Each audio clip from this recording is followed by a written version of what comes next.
अब अगर हमारे बीच की सारी शिकायतें खत्म हो गई हैं, तो क्या हम दोस्त बन सकते हैं? रानी को मारना ही होगा, यही कहा था ना आपने भाई जी। आपने हमला तो करवाया, लेकिन खुद उसकी जान बचा भी ली। क्यों? क्योंकि हम उसे मारना नहीं, सिर्फ डराना चाहते थे। और अब इसी दोस्ती पर हम उनकी बर्बादी की बुनियाद रखेंगे।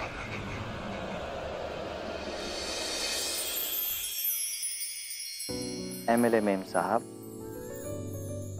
क्या बात है राजा साहब, आज हमारी इतनी सेवा।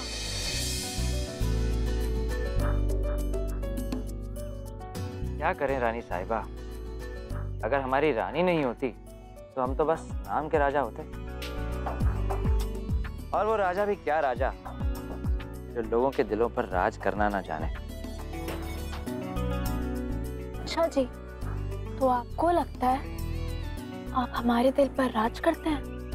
लगता है? अरे यही तो एक बात है जो मैं दावे के साथ कह सकता हूँ, है ना? राजा साहब, जो लोग दावा करते हैं ना, वो अपने दावे पर सवाल नहीं उठाते। राजा, रानी के दिल पर सिर्फ राजा का राज है। ये हमारा वो वादा है जो हमने आप लोगों के साथ किया था। अपनी कीमत लीजिए और दोबारा कभी यहां अपनी शक्ल मत दिखाइए। गायब हो जाइए यहां से।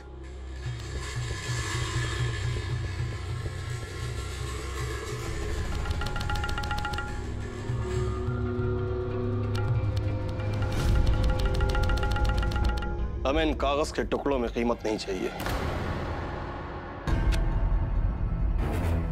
हमें तो उस राज में हिस्सेदारी चाहिए जो आपके सीने में दफन है। अब ये बताइए कि राजा और रानी से इतनी नफरत क्यों है? ठाकुर साहब, हम भी आपके बारे में एक राज जानते हैं। राजा जानता है कि रानी पर हमला करने वाला नकाबपोश कौन था। खैर, ये बातें तो हम बाद में भी कर सकते हैं। पहले आप बताइए कि आपने हमारा काम किया कि नहीं। एमएलए साहिबा के महल में आपके पार्टी वाले लोग पहुंचे कि नहीं? पहुंचने वाले ही होंगे। नमस्ते। नमस्ते जी, कहिए। मैडम, हम आपकी पार्टी के पास वाले क्षेत्र के कार्यकर्ता हैं। आपने पार्टी सम्मेलन के बारे में कहा था, बस उसी सिलसिले में आपसे बात करने आए हैं। तो आप लोग सम्मेलन की तैयारियां कर रहे हैं? मैडम, इन हालातों में पार्टी सम्मेलन करना उचित नहीं होगा। हमारे विचार से कुछ समय के लिए इसे स्थगित कर दिया जाए तो बेहतर होगा। किन हालातों में? जी, वो हमें लगा कि आप अभी कुछ दिनों तक किसी से मिलना जुलना पसंद नहीं करोगे, और जो कुछ भी हो गया उसके बारे में लोग बाहर तरह तरह की बातें कर रहे हैं। कैसी बात है? ऐसा क्या हुआ? पहला वार तन पे हुआ था, दूसरा वार मन पे होगा। वो सब लोग कह रहे हैं कि रानी साहिबा ने पूरी रात जंगल में एक झोपड़ी में एक गैर मर्द के साथ गुजारी।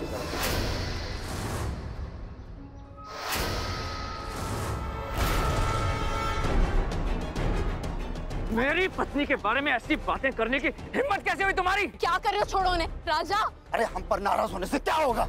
अगर नाराज होना ही है ना तो अपनी पत्नी पर होइए।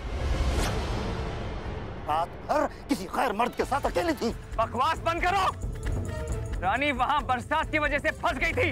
अरे देखिए, कैसे पति हैं आप जो पत्नी के काम ना आ सके। अरे उसकी जरूरत के वक्त भी आप उसके साथ नहीं थे। होता है जब पति किसी काम का न रहे, नाकारा हो जाए ना, तो पत्नी गैर मर्दों के साथ जाती है। अगर एक और शब्द अपने मुंह से निकाला तो मैं तुम सबकी जान ले लूंगा। राजा रहने दो। राजा छोड़ो। राजा छोड़ दे इन्हें। इन बेकार की बातों में क्यों अपना खून जलाता है?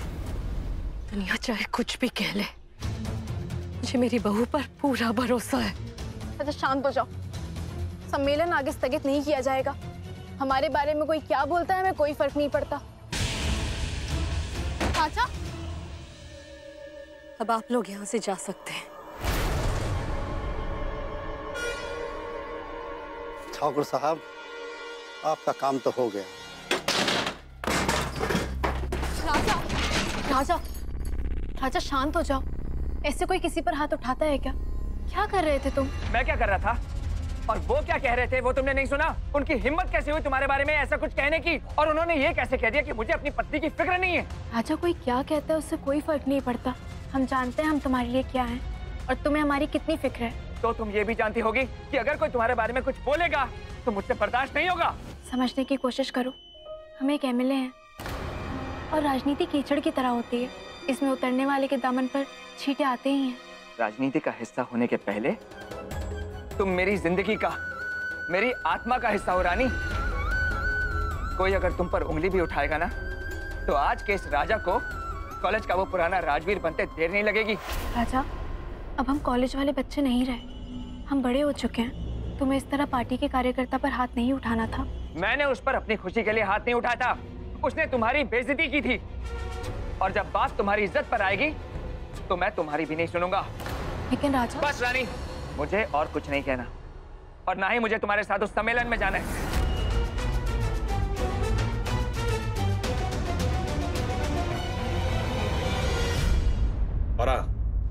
एक बात और, आपको हमारी मदद करनी होगी क्योंकि राजा ने हमें देख लिया है।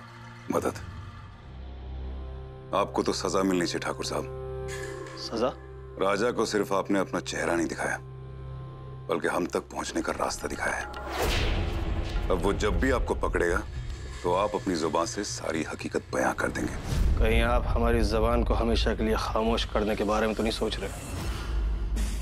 ठाकुर साहब, आपने हमारी बहुत मदद की है और आगे जाके भी आप हमारे काम आने वाले हैं।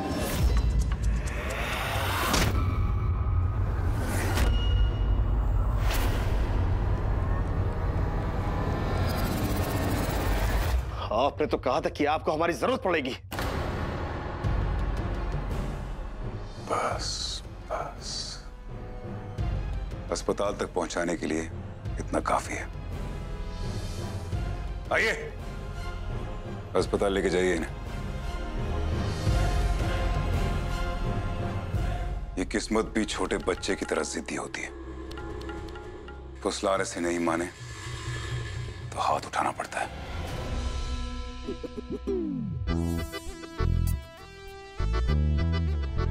एक राजा बाजा करे लड़ाई फिर बोले आजा, राजा हमारा राजा राजा राजा।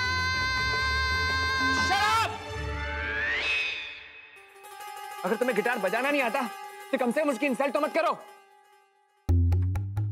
ये गिटार नहीं हमारी सौत हो गई? हमसे ज्यादा तुम्हें इसकी फिक्र है? तो लो, तुम ही बजाओ।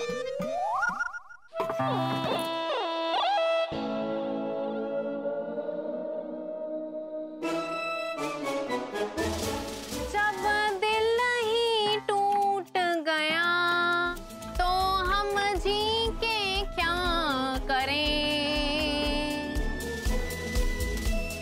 उफ, आजकल के लड़के भी ना मनाने के लिए कितने पापड़ बेलने पड़ते हैं।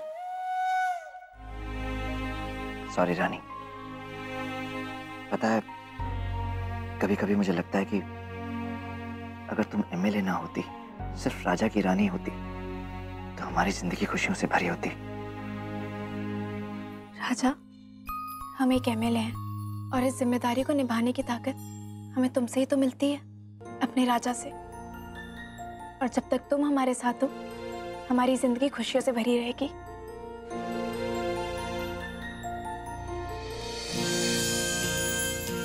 तो मैं वादा करता हूं कि मैं हमेशा तुम्हारी ताकत बनकर तुम्हारे साथ रहूंगा। नफरत ने अब ठानी है, खत्म ये प्रेम कहानी है।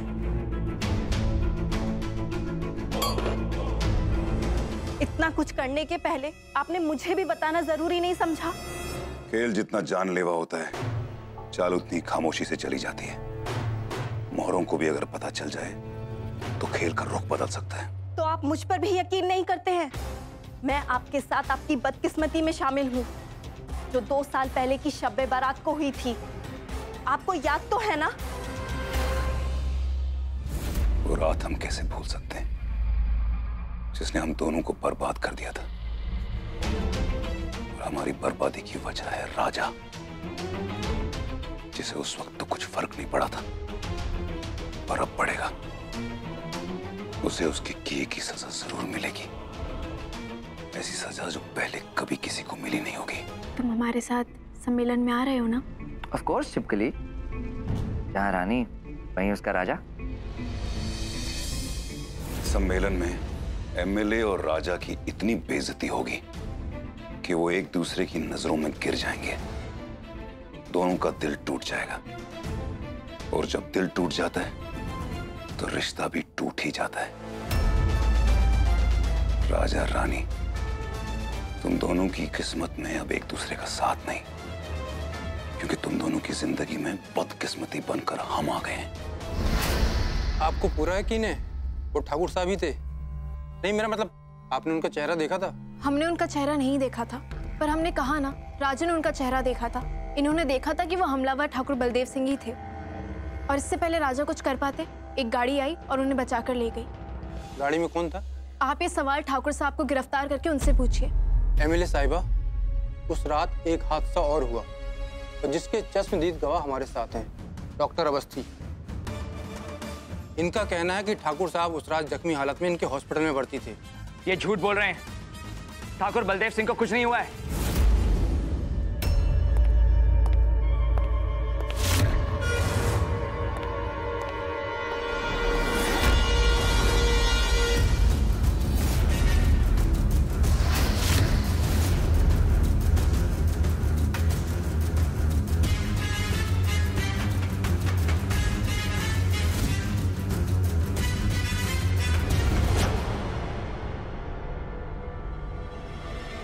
हमने आप पे हाथ सिर्फ दोस्ती निभाने के लिए उठाया था।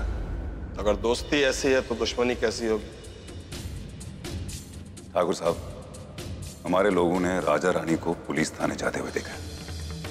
आप फौरन वहां जाइए और बयान दीजिए कि 2 दिन पहले इंस्पेक्टर साहब, उस तूफानी रात में हमारे ऊपर कुछ अज्ञात लोगों ने हमला किया। वो तो हमें मार ही देना चाहते थे, लेकिन हम भगवान के भक्त हैं, कर्म अच्छे किए हैं, इसलिए बच गए। पूरी एक रात ये डॉक्टर साहब के अस्पताल में हम थे, इन्होंने हमारी जान बचाई है। भाई ये झूठ बोल रहे हैं दरोगा साहब, मैंने इनको खुद अपनी आंखों से वहां देखा था। इस मेडिकल रिपोर्ट के हिसाब से ठाकुर साहब उस रात हॉस्पिटल में थे। हो सकता है आपने किसी और को देखा हो। राजा साहब, ये डॉक्टर अवस्थी जो है बहुत अच्छे डॉक्टर हैं, आंखों का इलाज भी करते हैं, जाइएगा इनके पास कभी। मैं अच्छी तरह जानता हूं तू क्या खेल खेल रहा है ठाकुर, लेकिन मैं तेरी ये बाजी पलट के रहूंगा। जिन्हें अपनी बीवी को बचाने के लिए नवाब साहब की जरूरत पड़ती है, वो धमकी देते हुए अच्छे बिल्कुल नहीं लगते। ठाकुर! राजा साहब, हम मर्दों से बात करते, उनसे नहीं जो औरतों के दम पर उछल कूद बचाया करते। मैं बताऊं तुझे मर्द क्या होता है? छोड़ो! राजा, क्या कर रहे हो तुम? छोड़ो! देखिए इंस्पेक्टर साहब, आपके पुलिस स्टेशन में आकर हम पे हाथ उठाया है, इनके खिलाफ अब हम भी एफआईआर दर्ज कराएंगे। मैडम, इनको लेके जाइए, राजा! वरना हमें इनके खिलाफ एफआईआर दर्ज करनी होगी।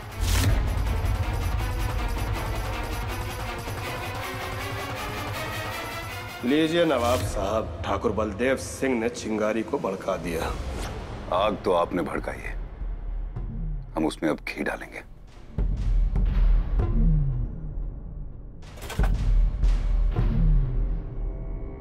क्या बात है भाईजान, आप इतना मुस्कुरा क्यों रहे हैं? ऐसा लग रहा है आपकी मुस्कुराहट के पीछे कोई राज छिपा है। मुस्कुराहटों के पीछे राज नहीं छिपा होता आफरीन, दर्द छिपे होते हैं। जिंदगी में जब जीने की वजह छिन जाए तो दर्द मिलता है, और फिर वही दर्द जीने की एक वजह बन जाती है, जिसमें कोई मरता है, कोई आबाद होता है और कोई बर्बाद होता है। तुम्हें लगता है मैं गलत हूँ? मैं नहीं राजा, हम ये नहीं कह रहे कि तुम गलत हो, हम बस इतना कह रहे हैं कि हो सकता है तुमसे गलती हो गई हो। बहुत तूफानी रात थी, हो सकता है तुमने किसी और को देखा हो। वाह वाह, कितना विश्वास है तुम्हें अपने पति पर। जिस पत्नी के लिए मैं ये सब कर रहा हूँ, जब वो ही मुझे झूठा समझती है तो मैं ये सब क्यों कर रहा हूँ? क्यों जाकर लोगों से लड़ रहा हूँ? राजा, हमने ये नहीं कहा कि तुम झूठ बोल रहे हो, पर यह भी तो नहीं कह रही कि मैं सच बोल रहा हूँ। अच्छा प्लीज एक बार ठंडे दिमाग से सोचो। हो सकता है तुम्हें कोई गलतफहमी हो गई हो सकता है तुम किसी और को ठाकुर बलदेव सिंह समझ बैठे हो सकता है। मुझे अक्सर गलतफहमियां हो जाती हैं एमएलए साहिबा। खुद को किसी काबिल समझने की गलतफहमी, मेरी तुम्हारा पति होने के अलावा कोई और पहचान होने की गलतफहमी, अपनी इन आंखों पर यकीन करने की गलतफहमी। पर अब मैं एक एक करके ये सारी गलतफहमियां दूर कर दूंगा रानी, ये सारी गलतफहमियां दूर कर दूंगा। प्लीज शांत हो जाओ राजा। तुम्हारा गुस्सा तुम्हारा सबसे बड़ा दुश्मन है। दुश्मन है तो रहने दो। राजा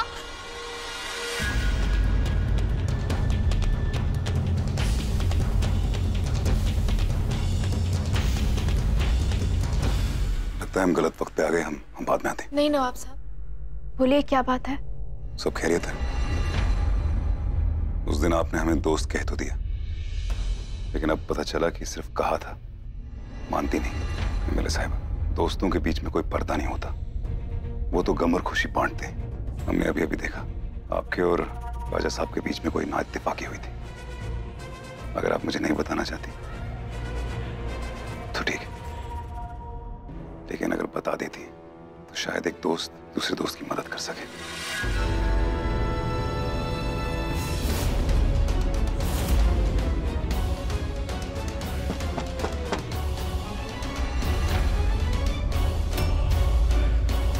क्या हम आपसे 2 मिनट बात कर सकते हैं?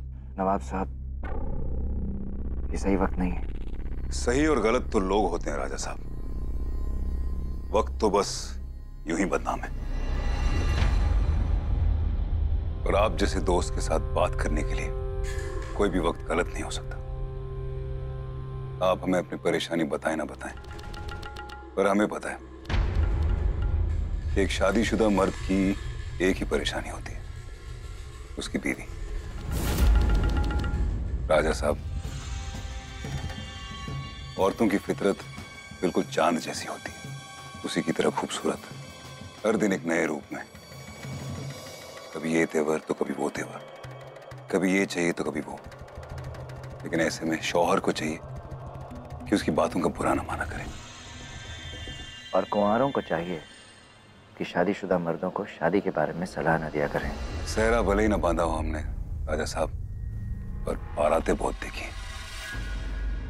हम आपसे कुछ कहना चाहते हैं राजा साहब। ये जो औरत होती है ना, ये जिंदगी में प्यार किसी भी लड़के के साथ कर सकती है, पर इज्जत सिर्फ एक मर्द को देती है। आपने अपनी बीवी की मोहब्बत तो हासिल की है, लेकिन अगर उसकी इज्जत हासिल करनी है तो मर्दों वाले तेवर दिखाने होंगे। हम आपके दोस्त हैं, हमारी कोई बात आपको चुभे बुरा मत मानिएगा, माफ कीजिएगा। लेकिन आपकी बीवी एमएलए आपसे ज्यादा मशहूर है, मकबूल है, और गुस्ताखी माफ आप तो सिर्फ नाम के राजा हैं। आप बहुत कुछ कर सकते हैं पर करते नहीं। करना चाहिए आपको, ताकि ये लोग जितनी भी अफवाहें फैला रहे हैं ना, कहीं ऐसा ना हो कि किसी एक दिन आपकी बीवी इन सारी बातों को हकीकत मान ले।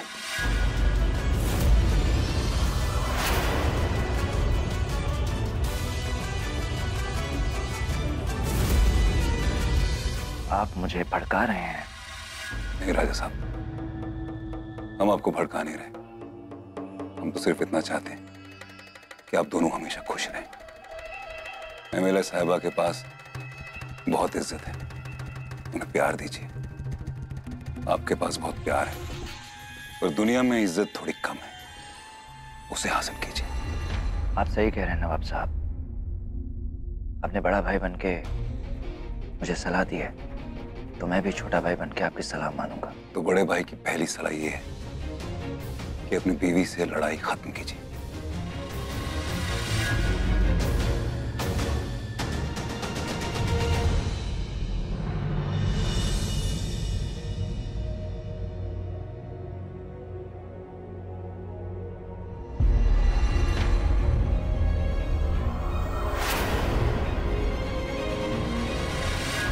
एक दोस्त ने अपना फर्ज पूरा किया। अब अगर आप दोनों इस दोस्त के साथ पार्टी सम्मेलन में चलेंगे तो सब लोगों को ये लगेगा कि हम अब दुश्मन नहीं रहे। जी नवाब साहब, हम आपके साथ जरूर चलेंगे। शुक्रिया। तो आप दोनों तैयार हो जाइए, हम भी जरा तैयार होकर आप दोनों को लेने आते हैं।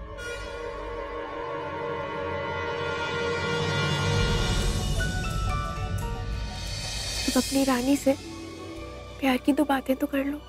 बातें क्या, आज सम्मेलन में मैं अपनी रानी के लिए एक गाना गाऊंगा और अपने दिल का हाल बयां करूंगा। राजा रानी, अब होगी तुम दोनों की खत्म कहानी। आगाज तुमने किया था, खत्म हम करेंगे।